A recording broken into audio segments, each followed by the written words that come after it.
ចង់ជួបណាស់ជីវ៉ាអ្នកណាចង់បែកពីស្នេហ៍ដឹងដែរឈឺចាប់ដូចគ្នាខ្ទមដួងចិត្តខ្ទមពីក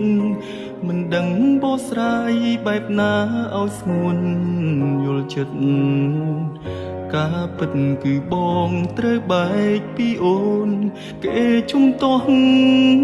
មិនឲ្យជួបគ្នាមៀងមេបងស្រឡាញ់អូ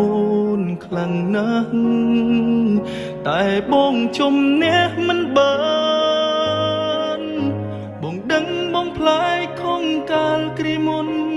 ខំព្រោះចង់ឲ្យអូនដកចិត្តពីបងមិនហ៊ានប្រាប់អូនផ្ទាល់មាត់សុំទោសផងដែលបងផ្ដោក្តីសង្ឃឹម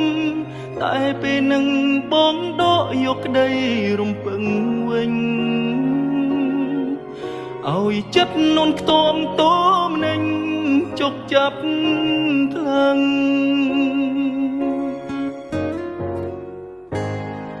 បងគិតខំបងល្ងង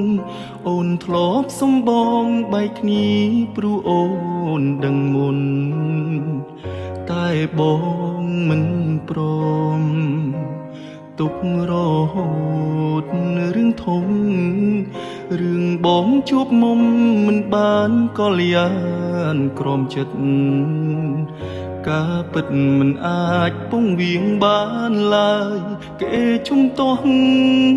មិនឲ្យជួបគ្នាមៀងមេបងស្រឡាញ់អូនខ្លាំងណាស់តែបងជំនះមិនបានបងដឹងបងផ្លាយខំកាលគ្រាមុនខំព្រោះចង់ឲ្យអូនដកចិត្តពីបងមិនហ៊ានប្រាប់អូនផ្ទាល់មាត់